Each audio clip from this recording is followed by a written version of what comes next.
Halo rekan-rekan peserta DTS, selamat datang di kelas Soft Skill Development Digital Talent Scholarship. Kembali lagi dengan saya, Kendra Triswari, selaku founder dan CEO dari Geek Hunter. Nah, di video sebelumnya, kita sudah mulai memahami mengenai dunia kerja di zaman digital. Selanjutnya, di video ini, kita akan membahas mengenai apa sih soft skill itu. Kenapa sih penting bagi digital talent untuk menguasai soft skill? Simak videonya ya. Soft skill adalah kombinasi dari kemampuan, sikap, kebiasaan, dan sifat-sifat kepribadian yang memungkinkan seseorang untuk tampil lebih baik di tempat kerja. Contohnya, pemikiran kreatif, pengaturan waktu, kemampuan berkolaborasi, komunikasi efektif, dan lainnya. Nah, apa sih bedanya dengan technical skill? Tentu aja beda, yaitu kemampuan yang dipelajari dan diperoleh serta ditingkatkan melalui latihan, pengulangan, dan pendidikan. Contohnya ada Python, Adobe After Effects, dan lainnya. Lalu kenapa sih soft skill itu penting? Nah, perusahaan kerap kali mencari dua jenis keterampilan, soft skill dan juga technical skill. Kemampuan teknis menunjukkan bahwa Anda cocok untuk pekerjaan tertentu. Tetapi menguasai soft skill membuat Anda bisa cocok untuk bekerja di mana aja. Mereka adalah bagian dari kepribadian Anda dan Anda dapat mengasahnya.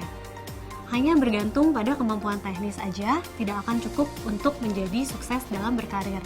Akan tetapi, alangkah lebih baiknya apabila dipadukan dengan kemampuan soft skill yang juga mumpuni. Kognitif yang tinggi didukung dengan kemampuan bersosialisasi, emosional, dan komunikasi sangat penting untuk meningkatkan produktivitas pribadi dan peningkatan jenjang karir. Karena menurut penelitian Harvard University, 85% kesuksesan dalam pekerjaan berasal dari soft skill dan people skill yang dikembangkan dengan baik.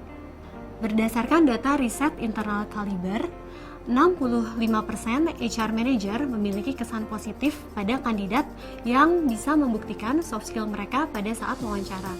Buktikan kemampuan soft skill Anda dan yakinlah bahwa Anda dapat mempelajari hampir semua skills. Terdapat 8 soft skill yang dibutuhkan oleh IT talent, terutama pada posisi tingkat junior. Di antaranya soft skill berupa empati dan komunikasi, inisiatif, manajemen dan perencanaan waktu, pengembangan karir, well-being, selalu berusaha untuk meraih yang terbaik, serta dapat memberikan bimbingan dan pelatihan. Sekarang, saya akan memberikan definisi singkat tentang masing-masing soft skill. Yang pertama, empati dan komunikasi. Empati artinya memiliki kemampuan untuk memahami jalan pikir dan perasaan orang lain, dapat menyampaikan informasi dengan komunikasi yang jelas, dan dapat menjadi pendengar yang baik secara efektif. Aspek berikutnya, inisiatif, yaitu berani untuk menantang status quo dan siap untuk mendapat tanggung jawab baru di luar kewajiban pekerjaannya. Kemudian aspek ketiga, manajemen dan perencanaan waktu, yaitu dapat menentukan prioritas bekerja dan membagi waktu untuk memenuhi tanggung jawabnya secara tepat waktu dan juga sesuai anggaran.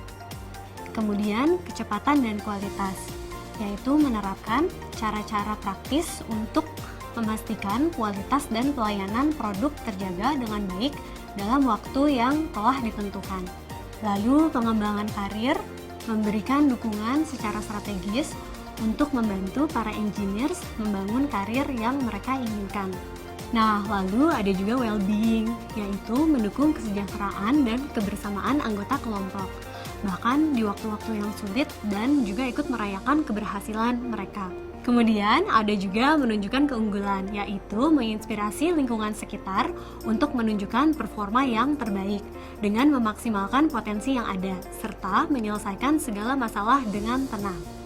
Kemudian ada juga bimbingan dan pelatihan, yaitu saling mendukung antar kolega dengan menyebarkan ilmu yang berharga dan mengembangkan kesuksesan antar tim yang berbeda di dalam sebuah perusahaan. Saya akan memberikan beberapa contoh penerapan dari soft skill yang telah saya jelaskan sebelumnya, terkhusus untuk posisi junior atau entry level. Pertama, mengenai kemampuan empati dan komunikasi yang harus dikuasai dalam tingkat junior. Yang pertama, dapat mengkomunikasikan status pekerjaan secara jelas dan efektif. Kemudian, berkolaborasi dengan orang lain secara empatis. Dan yang terakhir, berinisiatif menanyakan bantuan di waktu yang tepat. Poin kedua adalah kemampuan untuk membimbing yang sebaiknya dikuasai dalam tingkat junior.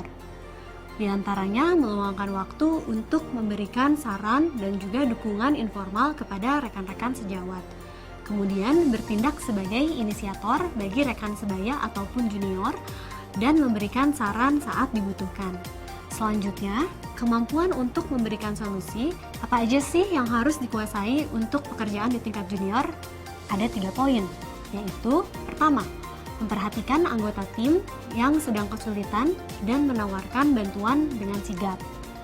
Membantu memberikan saran yang dapat memecahkan masalah yang bermunculan. Dan yang terakhir, dapat berkomunikasi secara jelas dan juga netral.